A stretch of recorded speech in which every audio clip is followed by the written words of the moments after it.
Наричат я храната на бъдещето и зеленото чудо. Обещават ни, че само една лъжица от нея ще ни даде енергия на атлет, ще пречисти кръвта ни и ще засили имунитета ни до краен предел. Но дали спирулината е истинска супер храна, оцеляла милиарди години? Или е поредният маркетингов трик, опакован в лъскава опаковка? В това видео ще разкрием цялата истина.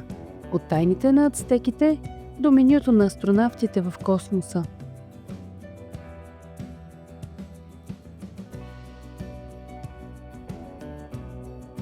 Ако искате да разберете кои храни наистина заслужават титлата супер храна и кои са просто добре продавана реклама, абонирайте се за канала. А с натискане на камбанката няма да пропуснете нито едно ново видео от поредицата. А ако искате да разкриете още по-дълбоко пазени тайни за билките, тайни ритуали на кралици, пълководци и известни личности, както и специални, изпитани билкови рецепти, станете член на канала. Така ще получите и по-ранен достъп до новите клипове, както и специални предимства.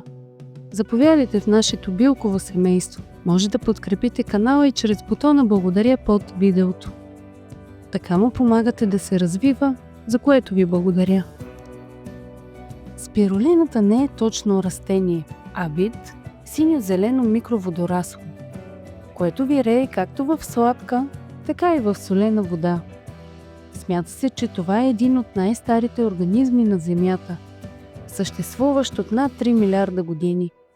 Тя е способна на фотосинтеза и расте естествено в алкални езера с високо минерално съдържание. Днес най-големите производители са САЩ, Китай, Индия и Гърция. Интересното е, че спирулината има спираловидна форма, откъдето идва и името й. Когато се изсуши, тя се превръща в тъмно-зелен прах със специфичен вкус и аромат на море.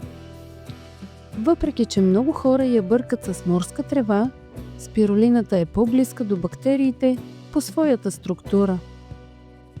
Най-популярните форми на пазара са на прах или на таблетки, като таблетките са предпочитани от тези, които не харесват интензивния и блатен вкус.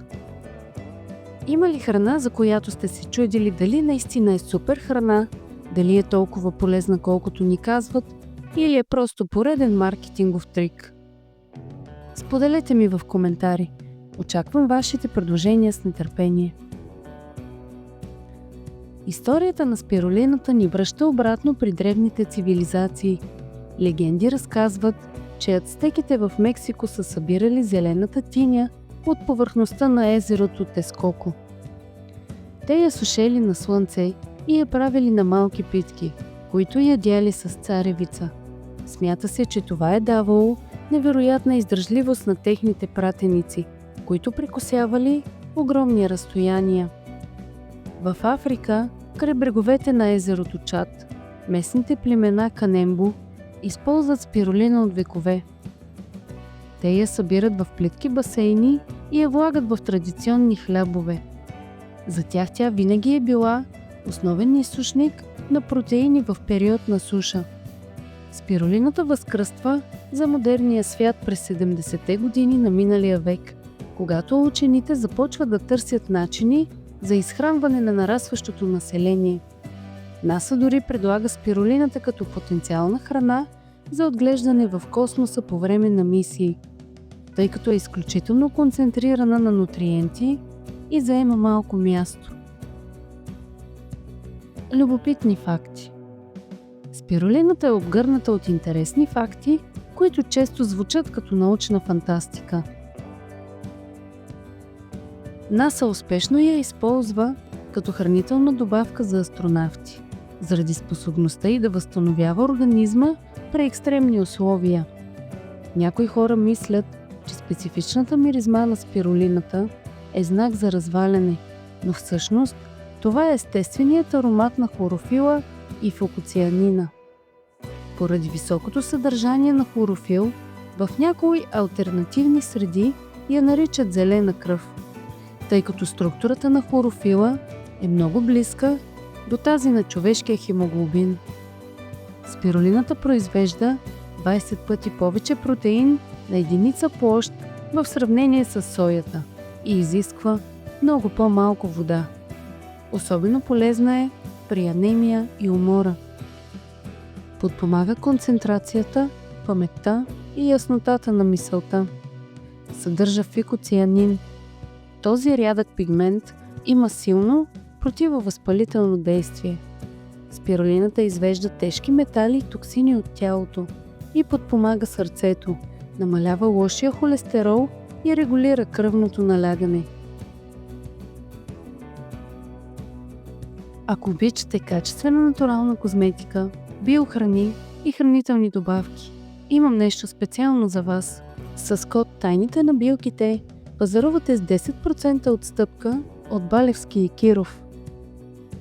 Може също да пазарувате през моя линк към VitaOn, където ще откриете богата селекция от билки, тинктури и добавки. Линкове оставям долу в описанието.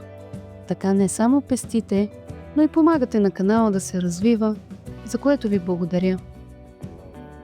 Супер храна ли е? Хранителният профил на спирулината е наистина впечатляващ. Тя съдържа около 60-70% чист протеин, което е повече от месото или соята. Богата е на желязо, което я прави популярен избор за хора с анемия. Съдържа и големи количества витамини от групата В, витамин А и витамин Е. Един от най-ценните й компоненти е фикоцианинът, мощен антиоксидант, който придава синкавия оттенък на водораслото. Публикувани изследвания сочат, че спирулината може да помогне за регулиране на кръвната захар и нивата на липидите в кръвта. Но тук идва моментът на истината. Въпреки че е изключително полезна, тя не е вълшебно хапче. Маркетингът често твърди, че спирулината може да излекува рак или да детоксикира тялото от тежки метали за един ден. Смята се, че тя подпомага естествената детоксикация на черния дроб, но науката все още няма категорични доказателства, че тя може да замени конвенционалното лечение. Освен това, витамин B12 в нея е предимно под формата на псевдовитамин B12, който не се абсорбира добре от човешкия организъм. Факт, който често се спестява в рекламите. Как да я използваме разумно? Спирулината е мощна добавка и с нея не трябва да се прекалява. Обичайната доза е между 3 и 5 грама на ден. Тъй като водораслите абсорбират всичко от средата си, винаги избирайте сертифицирана органична спирулина. Съществуват опасения, че некачествената такава може да бъде замърсена с тежки метали или микроцистини, ако е отглеждана в неконтролирана среда. Ето и няколко рецепти за енергия. Зелено шрек смути. Смесете една чайна лъжица спирулина, един банан, резан ананас и чаша кокосова вода. Ананасът перфектно ще замаскира специфичния вкус на водораслото, а резултатът е истинска енергийна бомба. Супер гуакамоле. Добавете половин лъжичка спирулина към вашето традиционно гуакамоле. Тя ще подсили зеления цвят и ще добави допълнителна доза минерали към любимата ви разядка. Енергийни сурови бомбони. Блендирайте форми, орехи, какао и малко спирулина. Оформете малки топчета и ги оваляте в кокосови стърготини. Това е идеална закуска за след тренировка. Спирулината е невероятен дар от природата. Стига да я приемаме като добавка към балансирано хранене, а не като негов заместител. Тя е концентрат от здраве, но не и магия. В следващия епизод от Супер храна, истина или маркетингов трик, ще се пренесем в полите на Хималайте, за да разберем дали едни малки червени плодчета наистина са ключ към вечната младост. Не го пропускайте!